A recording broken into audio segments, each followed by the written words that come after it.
Bonjour, bienvenue dans la série sur l'électrodynamique classique. Donc toujours dans l'électrostatique, sur la fonction de Green. Alors, en guise d'application du résultat précédent, imaginons que notre sphère conductrice de rayon A soit composée de deux hémisphères séparés par un petit anneau isolant situé dans le plan Z égale 0 et maintenu à des potentiels différents, les deux hémisphères. Les potentiels de valeur quelconque peuvent se traiter par superposition de sphères entières maintenues à des potentiels fixes.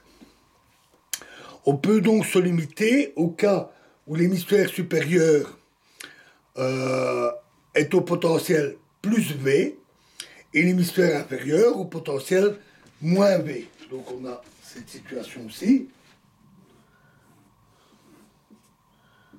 X, Y, Z, on a notre sphère coupée en deux par un fin anneau isolant. Ici, c'est plus V et ici, moins V.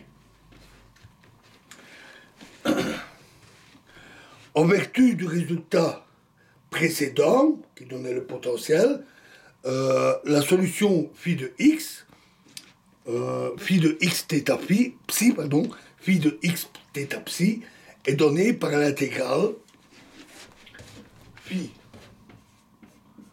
de x θ psi est égal à v sur 4pi fois l'intégrale de 0 à 2pi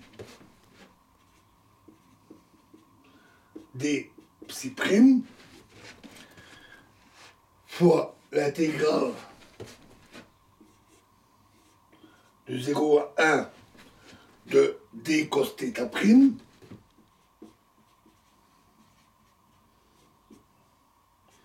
moins l'intégrale de moins 1 à 0 de d cos θ prime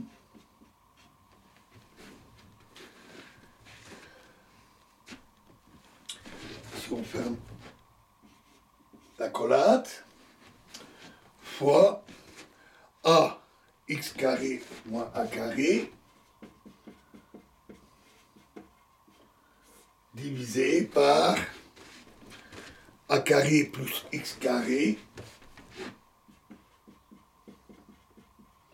moins 2ax cosinus gamma exposant 3 demi.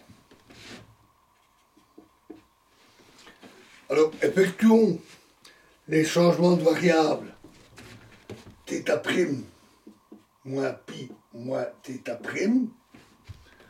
en pi moins θ' et psi' en psi' plus pi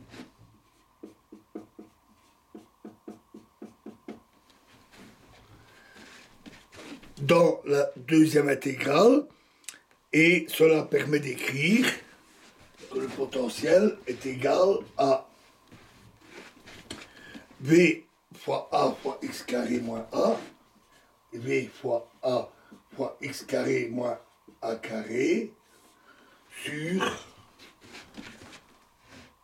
4pi fois l'intégrale de 0 à 2pi d psi prime fois l'intégrale de 0 à 1 d cosinus θ' fois ax a carré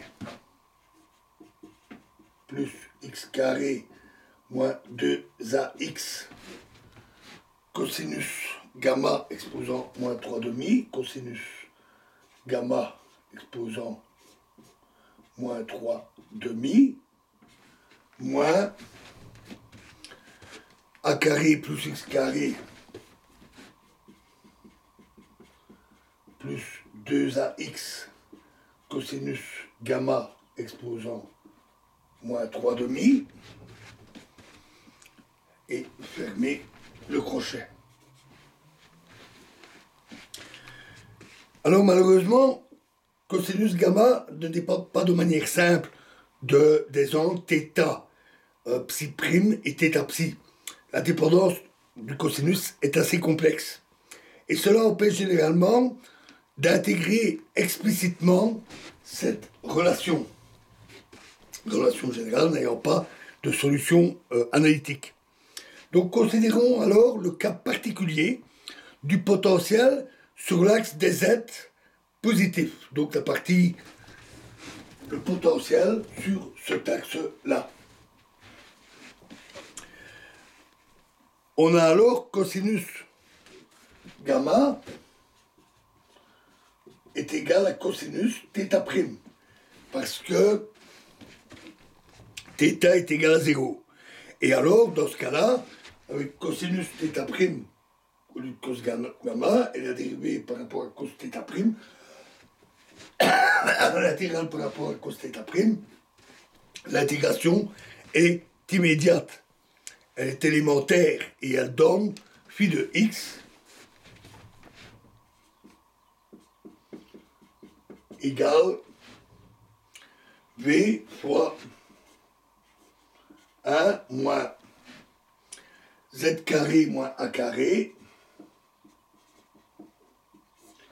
sur 2 racines de z carré plus a carré.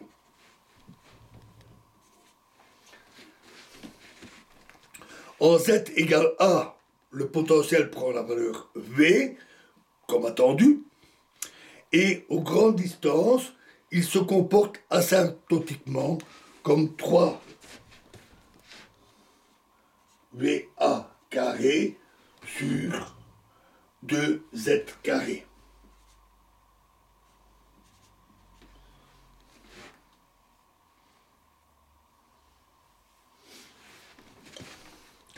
Voilà, alors, nous verrons la suite dans la prochaine vidéo. Je vous remercie.